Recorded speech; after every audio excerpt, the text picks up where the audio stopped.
స్వర్గప్రాప్తి నొందిన బ్రాహ్మణ స్త్రీ యొక్క కథ. ఓ దిలీప మహారాజా, పార్వతికి పరమేశ్వరుడు చెప్పిన మాఘమాస మహత్యమును, దాని ఫలితమును వింటివి కదా.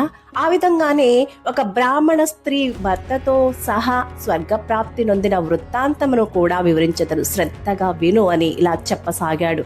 పూర్వము కాశ్మీర దేశమందు సుబుద్ధుడు అనే బ్రాహ్మణ పండితోత్తముడు ఉండేవాడు. అతడు చతుర్వేదములను ఔపాసన పట్టిన దిట్ట. అతడెంత గొప్ప పండితుడో అంతటి ఉత్తముడు కూడా. సకల సద్గుణ సంపన్నుడు. గౌరవము, మర్యాద, మన్నన, వినయ, విధేతలు, సర్వజీవుల యందు భూతదయ ఇలాంటి అద్భుత సుగుణాలన్నీ కూడా ఎన్నిటినో కలిగి గొప్ప కీర్తి ప్రతిష్టలు సంపాదించుకున్నాడు. సద్బ్రాహ్మణ పండితోత్తముడైన సుబుద్ధుడికి సుశీల అనే 16 సంవత్సరాల కుమార్తె కలదు. ఆమె అందమైన చక్కని రూపురేఖలతో నవయవ్వన సౌందర్యవతి. పూర్ణచంద్ర బింబము వంటి మోముతో, అందమైన లేడి కన్నుల వంటి నయనాలతో పరులను ఇట్టే ఆకర్షించేది. మృదుమధురమైన కంఠ స్వరంతో, హంస నడక వంటి వయ్యారపు నడకలతో ఉండేది. అట్టి సర్వాంగ సౌందర్యవతి అయిన సుశీలకు పెండ్లి చేయడానికి పెద్దలు నిశ్చయించారు.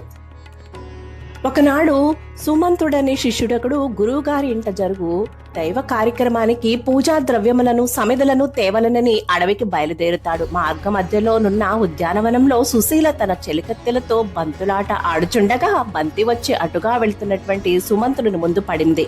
బంతిని తెచ్చుకుందామని ఉద్యానవనం నుండి బయటకు వచ్చిన సుశీల బంతిని తీసుకుంటూ సుమంతుడిని చూసింది. సుమంతుడు 6 అడుగుల అందగాడు. మంచి నవ యవ్వనంలో యుక్త వయస్సులో ఉన్నాడు. అద్భుత రూపలావణ్యములు కలిగిన సుమంతుని చూడగానే సుశీల నిశ్చేష్టురాలై తదేకంగా తనని చూడసాగింది. ఇతని ముగ్ధ మనోహర సౌందర్యమును చూసి సుశీల మోహావేశంతో వశం తప్పి తనకు తెలియకుండానే అతనిని వెంబడించసాగింది. సుమంత్రుడు అలా పోయి అడవిలోకి ప్రవేశించాడు. సుశీల కూడా చాటుగా అతడిని వెంబడించసాగింది. అలా వారు చాలా దూరం వెళ్లిన తర్వాత వారికి ఒక సుందరమైన సరస్సు కనిపించింది. ఆ సరస్సు ప్రకృతి రమణీయతను పూర్తిగా సంతరించుకుని అందముగా ఉంది. సరస్సు నిండా తామర పూలు గుంపులు గుంపులుగా ఉన్నాయి. ఆ తామర పువ్వుల యొక్క మకరందమును గ్రోలుతూ తుమ్మెదలు మత్తెక్కి భ్రమిస్తూ ఉన్నాయి. సరస్సు చుట్టూ వర్ణముల పూల మొక్కలు తమ తమ రంగులతో మురిపిస్తూ ఉన్నాయి. వివిధ పాల పుష్ప జాతులతో ఆ సరస్సు చూడ ముచ్చటగా ఉంది. కోయిలలు తమ కుహు కుహు రాగాలతో వినుల విందు చేస్తున్నాయి. మగనెమళ్ళు పురివిప్పి నాట్యం చేస్తూ తమ అందచందాలతో ఆడనెమళ్లను ఆకర్షిస్తున్నాయి. నీటి జంతువులు అలా అలా అలలపై తేలియాడుతూ అలరిస్తూ ఉన్నాయి. అందమైన సరస్సు, ఆహ్లాదకరమైన వాతావరణం, మత్తెక్కించే సుమధుర సుమాల సువాసనలు, సౌరభాలతో మరులు గొలుపుతున్న సరస్సు, అంతటి ప్రకృతి సౌందర్యమును సంతరించుకున్న ఆ సరస్సును చూడగానే సుమంత్రునికి దాహం తీర్చుకుని అక్కడే విశ్రమించాలి అని అనిపించింది. తనివి తీరా నీటిని తాగి ఆ సుందర సుమధుర పచ్చిక బయలుపై విశ్రమించాడు. చాలా దూరం నడిచి అలసిపోయాడేమో, ఆదమరచి నిద్రపోసాగాడు. అలా వెనుక నుండి వెంబడిస్తున్న సుశీల ఆదమర్చి నిద్రిస్తున్న అతని ముఖార విందాన్ని తనివి తీరా చూసింది. ఒక పక్క ప్రకృతి సౌందర్యముతోనూ, జాజి మల్లె సంపంగి పువ్వుల మత్తెక్కించే సువాసనతోనూ సుశీలను కామ ప్రేరేపితురాల్ని చేశాయి. ఆమె మన్మథ చేష్టలకు లోనయింది. కామం నిలువెల్లా ప్రకోపించడంతో ఉండబట్టలేక సుమ్రతని పలకరించి, ఓ సుకుమారా, సుమ్రత, లే, నిన్ను చూడగానే నా మనస్సు వశం తప్పింది. నీ అందం నన్ను విక్కిరిబిక్కిరి చేస్తుంది. అందుకే నీకు తెలియకుండా వెంటబడ్డాను. అందగాడా, రా, నన్ను బిగియారా కౌగిలించుకో. నేనీ కామ ప్రకోపాన్ని తట్టుకోలేకపోతున్నాను అని అన్నది. కామాంధురాలైన సుశీల పలు రకాలుగా సుమ్రతుణ్ణి ప్రేరేపించసాగింది. ఈ హఠాత్ పరిణామానికి సుమ్రతుడు నిశ్చేష్టుడయ్యాడు. కామ ప్రకోపంతో పలుకుతున్న సుశీల మాటలకు నివ్వెరపోయి సుమ్రతుడు, సుశీల, నీవు ఒక పిచ్చిదానివలే కనబడుతున్నావు. నీకేదైనా పిచ్చి గ్రహం పట్టిందా? ఏమిటా వాగుడు? నీవు ఎవరితో మాట్లాడుతున్నావో తెలుస్తోందా? నేను నీ తండ్రికి శిష్యుడను. ఆయన నా గురువు గారు. ఆ విధంగా నీవు నాకు చెల్లెల వరుసవుతావు. నేను నీకు అన్నవరసనవుతాను. నిన్ను ఏదో ఆవహించింది. లేనిచో నీవిట్లా కామంతో చిందులేయవు. నీవు మనస్సును అదుపులో ఉంచుకోలేకపోతున్నావు. నీవెంతో అందగత్తెవని వెర్రవీగుతున్నావే. హద్దులు మీరి ప్రవర్తిస్తున్నావే. నీవు చక్కని విద్యావతివి, సకలము తెలిసిన వారు ఇలా చేయవచ్చా? నీ ప్రయత్నాన్ని విరమించుకో. నేను నీ తండ్రి వద్ద విద్యనభ్యసించే శిష్యుడను అని మరొకకు. నీతో నా పొత్తు కుదరదని తెలుసుకో. నీ ప్రయత్నాన్ని మానుకో. అష్టకష్టాలు పడతావు లేకపోతే అని ఇలా వావి వరుసలు గడింపక మన్మధాగ్నికి బలికాకు. మనమిద్దరము సంభోగించనచో అఘోర మహాపాతకము మనల్ని జన్మ జన్మల ఎత్తి పొడుస్తూనే ఉంటుంది. ఈ పాపానికి విముక్తి కూడా లేదు. ఆ చంద్ర తారాక్కము మన ఇద్దరము కూడా నరక యాతనలు అనుభవించవలసి వస్తుంది. కావున నీ కోరిక మన్నించడం కుదరదు. ఇంటి నుండి బయలుదేరి ఇప్పటికీ చాలా కాలాతీతమైంది. గురువుగారికి విషయం తెలిస్తే దండించక మానరు. కావున రమ్ము, పూజా ద్రవ్యములను సమిధులను తీసుకుని ఇంటికి పోవుదము అని అప్పుడు సుశీల, ఓయి సుమంత్ర, స్త్రీ తనంత తానే వలసి వచ్చినచో కాదనవాడెవరైనా ఉంటారా? సువర్ణము, రత్నాలు, అమృతము ఇత్యాదులు తమంత తామై వస్తుంటే కాలదనుకునేవాడెవరైనా ఉంటారా? అట్లు చేసేవారు వివేక శూన్యలే. నా సర్వస్వాన్ని, నా అంగాంగాలన్నింటినీ కూడా నీకు అర్పిస్తాను అంటే నిరాకరిస్తున్నావే. నా కామతృష్టను తీరుస్తావా? సరే సరే, లేనిచో నేనిక్కడే ప్రాణత్యాగం చేసుకుంటాను. గృహములకు ఇంకా తిరిగి వచ్చే ప్రశ్నే లేదు. నీ వల్లే చనిపోయానని నిన్నే అందరూ ఆడిపోసుకుంటారు. ఒకవేళ నన్ను ఇక్కడ ఒంటరిగా వదిలి నీవు ఇల్లు చేరినచో నా తండ్రి నిన్ను వదులుతాడా? నా కూతురు ఎక్కడ, ఆమెనేం చేశావు అని నిన్ను నిలదీయడా? నిన్ను దండించక విడుస్తాడా? ఇప్పటికే నా చెలికత్తెలు నేను నీతో అడవికి పోయిన సంగతి విన్నవించే ఉంటారు. సుమ్రతుడామె దీనాలాపలన్నిటినీ కూడా విన్నాడు. కొంతసేపు ఆలోచించి ఏం జరిగితే అదే జరుగుతుందిలే, సరేలే అనుకున్నాడు. తప్పు చేసినా చేయకపోయినా ఇప్పుడు మాట రాక మానదు కదా అనుకుని సుశీలతో సంభోగించడానికే నిశ్చయించుకున్నాడు. సుశీల సుమ్రతులిద్దరూ కూడా మన్మథ క్రీడలో పరవశించి పోవాలని ఏకాభిప్రాయానికి వచ్చిన వారై ఆ సరస్సు సమీపమునందొక సుందర ప్రదేశమును చూసుకొని శుభ్రము చేసి మెత్తని ఆకులను పరిమళ పుష్పములను పరుచుకొని ప్రకృతి సౌందర్యం ప్రేరేపించగా వారిరువురు కూడా వివస్త్రులై దిగంబరముగా ఒకరిపై ఒకరు పడి ఒత్తుకుంటూ తమ కామ తృష్ణను తీర్చుకోసాగారు. ఆ విధంగా వారిరువురు కూడా విచ్చలవిడిగా పలుమార్లు రత్యానందము గ్రోలి అలసి సొలసిపోయారు. మరి కొంతసేపటికి వారిరువురు కూడా తెప్పరిల్లి పూజా ద్రవ్యములను సమిధులను ఆశ్రమ వస్తువులను తీసుకుని ఇంటి ముఖం పట్టారు. సుమంత్రుడు గురువుగారికి నమస్కరించి తను తెచ్చిన పూజా ద్రవ్యములను సమర్పించాడు. అడవికి పోయి కష్టపడి ఆశ్రమ వస్తువులను తెచ్చిన శిష్యుడైన సుమంత్రుని మెచ్చుకున్నారు గురువుగారు. పిమ్మట కూతురైన సుశీలతో, అమ్మా, ఉద్యానవనంలో చెలికత్తెలతో ఆటలాడి ఆడి అలసిపోయావు. ఎప్పుడు తిన్నావో ఏమిటో, రా కూర్చో, ఈ మధుర ఫలాలను ఆరగించు. ఈ ఫలాలను ఆరగించి తర్వాత నిద్రపోతూ గాని అని తండ్రి అనగానే ఆమె బెదురుతూనే జన్మనిచ్చిన తండ్రిని సైతం మోసగించి ఏమీ తెలియని దాని వలె నటిస్తూ ఆ ఫలాలను తినసాగింది. కొంతసేపటికి అలసిపోయి నిద్రపోయింది. మరి కొంతకాలానికి యుక్త వయస్సులోనున్నటువంటి సుశీల ఒక సద్బ్రాహ్మణ యువకుడికిచ్చి వైభవంగా పెండ్లి చేసి అత్తవారింటికి సాగనంపుతారు. అత్తవారింట్లో అడుగుపెట్టిన సుశీల యొక్క పాద ప్రభావం వల్ల మరికొద్ది దినములకే సుశీల భర్త మరణించాడు. సుశీల విధవరాలైంది. భర్త శవంపై పడి బోరు బోరునా విలపించసాగింది. తన కూతురికి అకాల వైధవ్యం రావటాన్ని తట్టుకోలేకపోయాడు సుబుద్ధుడు. సుబుద్ధి దుఃఖిస్తూ, ఓ భగవంతుడా, నా కూతురికి ఇంకను కాళ్ల పారాణి అయినను ఆరకముందే వైధవ్యమును కలిగించావే. దానికింక సంసార సుఖమన్నది లేకుండా చేశావే తండ్రి. దీని శేష జీవితం ఎట్లా గడపగలదో. ఇంత చిన్న వయస్సులోనే విధవరాలైన నా కూతుర్ని చూసి అమంగళకరమని భావిస్తారే అందరూ. ఏ శుభకార్యాలకు పనికిరాకుండా పోయిందే అని దుఃఖించసాగాడు. సుబుద్ధి యొక్క దీనాలాపనలు అడ్డుగా పోతున్న ఒక సిద్ధుడు విన్నాడు. శవంపై బడి బోరు బోరునా విలపిస్తున్న చోటికి వచ్చాడు. అయ్యా, మీరు ఎందుకు ఇలా వలవలా ఏడుస్తున్నారు? పుట్టినవారు గిట్టక మానరు కదా. మరణం మానవునికి సహజమే కదా.